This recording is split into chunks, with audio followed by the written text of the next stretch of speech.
everyone. My name is Jordan Miller. I am a senior computer science major. I go to a small university called Austin Peay State University outside Nashville. And so I've been working on data sensing with mobile vehicles this summer with Dr. Jang. He unfortunately cannot be here. He's attending his own conference.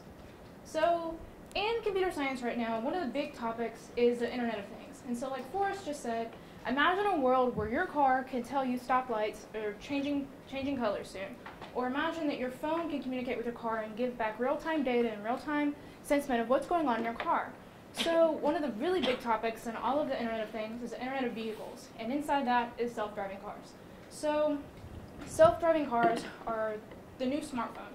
So when smartphones came out, nobody really wanted one. Nobody knew they needed one. Now everybody in this room is sitting on their smartphone, not paying attention.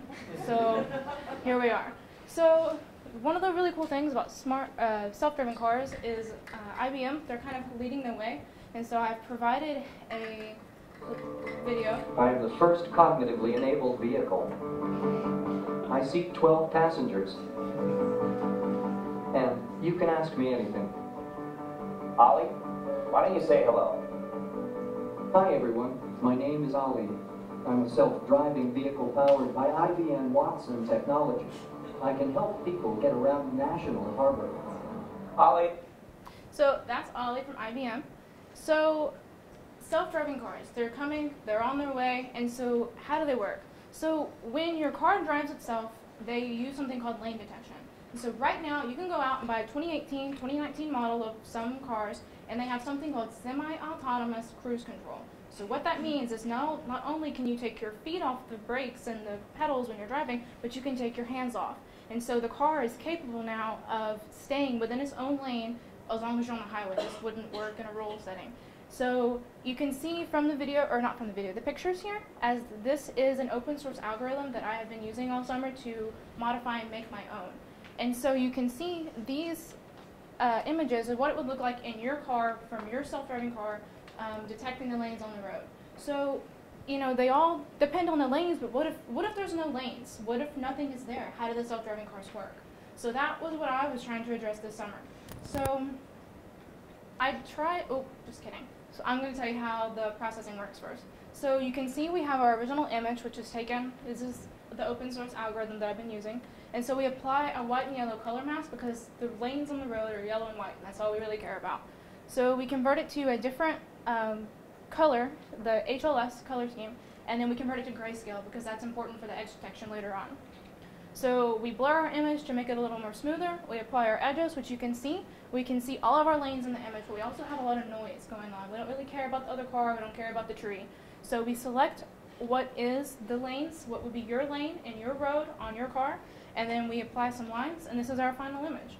So my goal was to get this to work in real-time application, and so when the algorithm doesn't detect the lanes, it would tell the local government, hey, I-95 South, it does not have any lanes drawn right here, and you guys need to go fix it because my self-driving car is going to crash.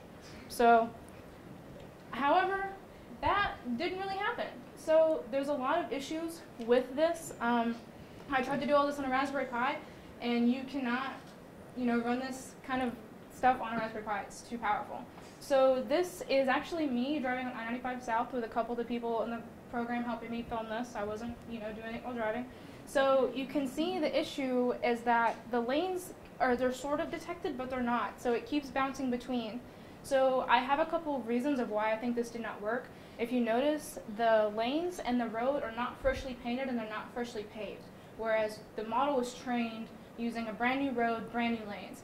You also can see there's a bunch of traffic on the road when we did this, and also I'm not in the middle, so my angle here, it's not in the middle as like you would see in your car, so I think that has something to do with it. Also, the day we did it, the sky is kind of the exact same color as the road, which probably is confusing it, so maybe on nicer weather and less traffic days, this would work better. And so, because it didn't work in real time, I developed a solution where you place a webcam on your car, on the dash of your car, and it saves in 1-minute intervals. And so this 1-minute interval video is fed into the lane detection algorithm, which is then ran. It's 1 minute behind, so it's almost real time, if you will. And so in the future, when the algorithm doesn't detect the lane, it would then ping the local government, the local GPS, and say, hey, there's no lanes here, and you can make a collection of everywhere the roads need to be painted. So future work would be to improve the algorithm. As we just saw, it's not very, it doesn't work as good as I would like it to, and we can incorporate the GPS to make this actual viable for when all the cars in about 30 some odd years are self-driving cars and we're not driving around crashing into each other. So thank you.